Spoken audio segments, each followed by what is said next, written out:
menjamin polis asuransi. Apakah akan ada potensi permasalahan ke depannya? Oke, pertama gini ya, kalau di sektor keuangan ya, aturan mainnya itu ada yang disebut dengan Chinese firewall. Jadi kalau uang premi dari industri perbankan, maka itu hanya bisa dipakai untuk mengatasi resiko di sektor perbankan.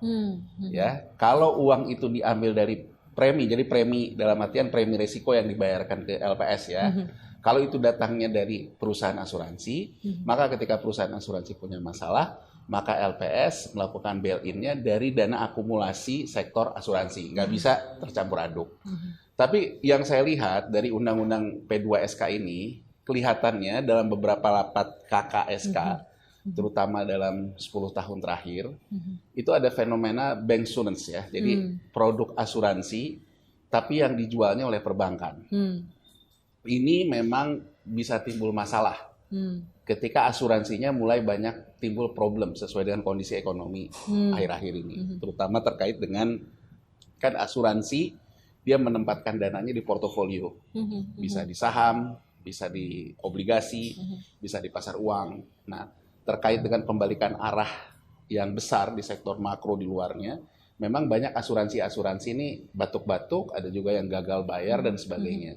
Nah, kelihatannya menurut saya KKSK dalam beberapa rapatnya melihat bahwa ketika ini jadi masalah, ditimbul di masyarakatnya akan merasa bahwa dia menabung. Kenapa? Karena dia belinya di bank. Jadi misalnya, bahwa ini nasabah prioritas lah yang uangnya mungkin mengendap dan lama ditawarin. Bahwa gimana kalau misalnya digabungin sama asuransi kesehatan, asuransi jiwa gitu.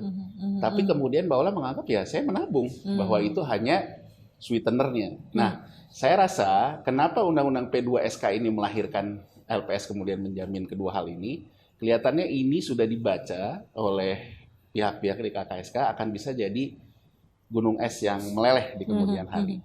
Nah, jadi artinya apa? Mau nggak mau, suka nggak suka, pada akhirnya karena orang merasa itu belinya di perbankan, kemudian produknya tabungan, orang akan menuntut bahwa dia dijamin kan tabungannya sesuai dengan LPS 2 miliar. Kalau yang di atas 2 miliar sih mungkin LPS juga tidak amat gitu ya. Tapi kan kalau yang 2 miliar juga lumayan gede loh. Jadi kalau orang mengendapnya 2 miliar, kemudian 2 miliarnya di bancassurance kan gitu, itu kan lumayan besar.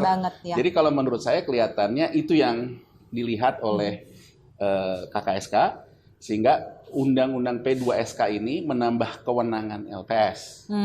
Ya kan, karena menurut saya sebetulnya masyarakat kita itu sebenarnya masih bank habit. Jadi habitnya itu masih perbankan. Dan habitnya masih soal penjaminan. Jadi sektor keuangan non-bank sulit berkembang itu karena dia melawan rezim penjaminan di perbankan. Inilah yang kemudian menimbulkan yang namanya cross-selling antara perbankan dengan sektor keuangan lainnya. Jual asuransi lewat tabungan, jual reksadana lewat tabungan.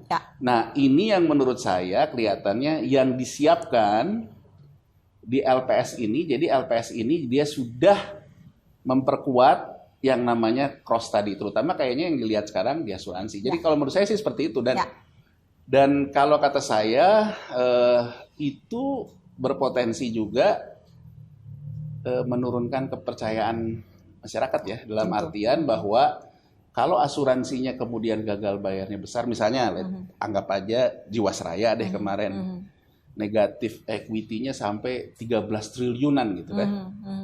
Kalau 13 triliunan itu sekarang dikatakan oleh ketua LPS bahwa LPS punya akumulasi dana premi yang sudah sedemikian besarnya, tapi kan kalau 13T diambil untuk satu institusi asuransi, orang akan ngomong systemic risk, perdebatan juga gitu. Saya mau ke Mas Eko nih. Kalau misalkan ya nanti ke depannya ada suatu case